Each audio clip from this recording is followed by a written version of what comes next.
We're joined today by Tyler O'Neill. He's a managing editor for the Daily Signal and author of the, whoa, this is awesome, Woktopus. That's actually pretty good. I like that. So we have to cut off the tentacles, right?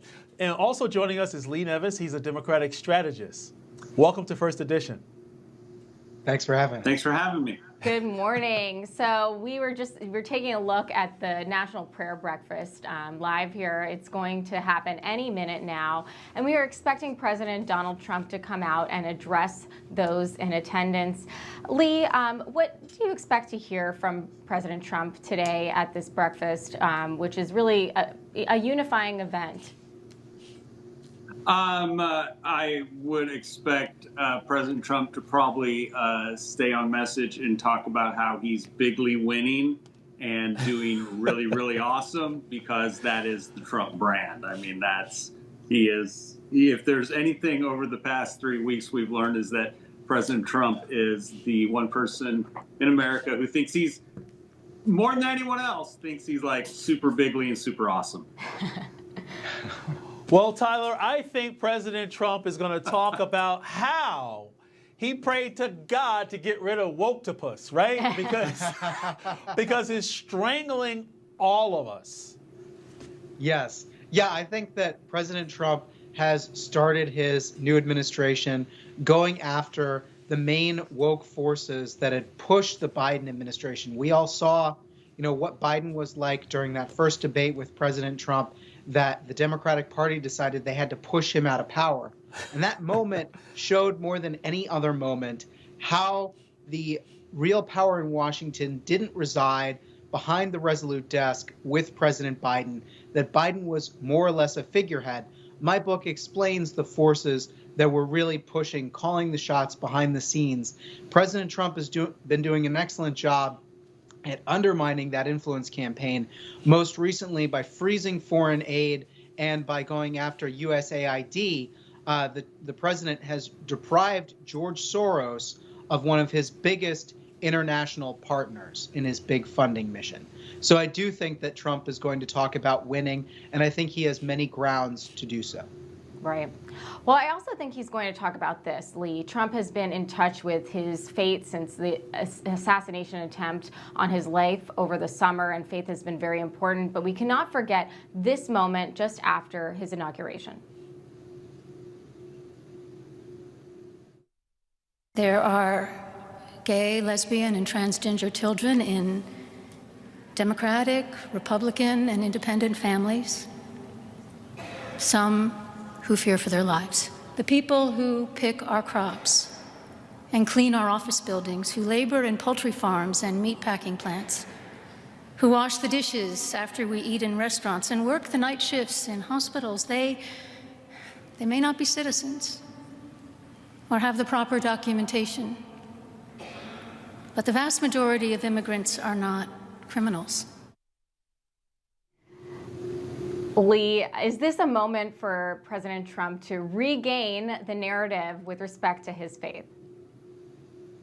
It is. It is the moment that he can try to regain the narrative, but if anything has proven over the past 3 weeks is that Trump is going to Trump. And I take you to the press conference after that horrific plane crash in the Potomac over there at Reagan National. Instead of just talking about the victims and the victims' families and this loss of life, he went on a massive attack against Biden, against Obama. And look, if he feels that way, he feels that way. But there's a time and a place for things. That was not the time. That was not the place. So while, yes, this National Prayer Breakfast would be a great opportunity for Trump to regain the narrative on his faith, do I think he's going to do it? No, I think he is. Like I said earlier, Trump is going to Trump in this case.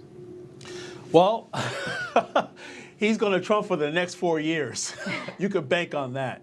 And Democrats are up in arms about Elon Musk's involvement in government efficiency. Take a listen. President Trump was elected with a mandate from the American people to make this government more efficient.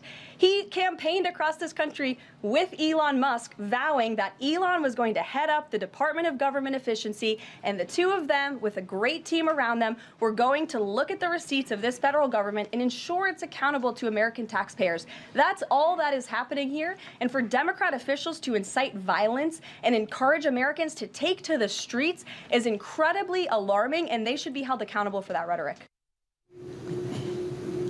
Somebody turned the lights on. That's exactly what Elon Musk did, Tyler.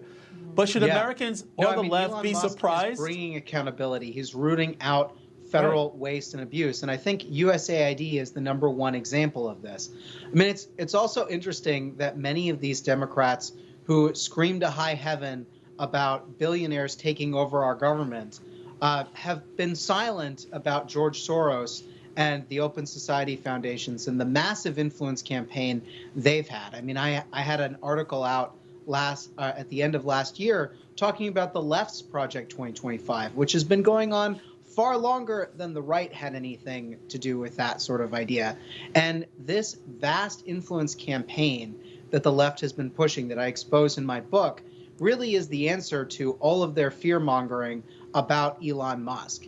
Elon Musk is coming in to advise, to help root out federal waste and abuse, and that is long overdue. And that's exactly the opposite of what the left's influence campaign has been doing, which is increasing the size of government, increasing the scope of government, and trying to turn it into this whole of society approach that is often rooted at getting rid of the opposition and silencing any dissent.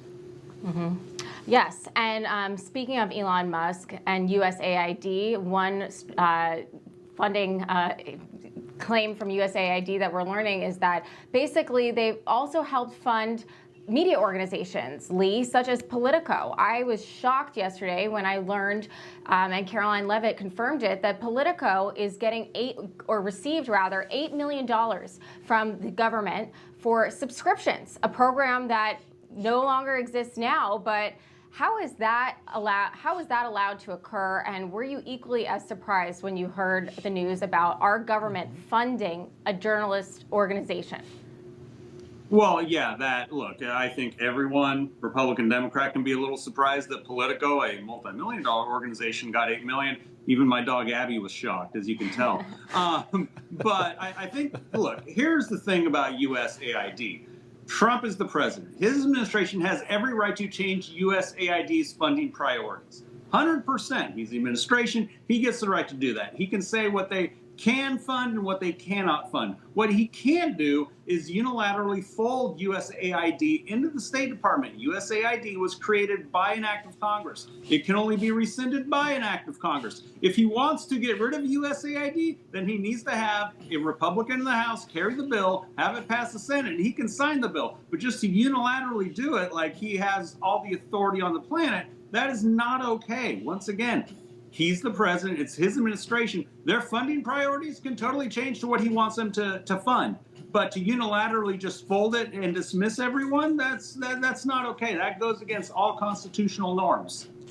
I disagree. I think he can actually fold it into the State Department because Congress has no say over the structure of government. And he can also delay the actually payments. He cannot necessarily cancel them outright without a constitutional battle, but there are ways he can actually stop this madness. And you know what? You got to remember the cut, not just the spending. We have to put those two words together. But one thing the left quickly jumped on this week was Trump's policy plan to turn Gaza into the Riviera of the Middle East. Take a listen. It's going to be a war, and I don't understand why he's doing this. I think it's the wackiest idea, hard to say, he's ever come up with. He thinks that the coastline of Gaza is going to be great for some new hotel. They want the ethnic cleansing of Palestinians. It's preposterous, and it's illegal by any understanding of international law. That is ethnic cleansing by another name.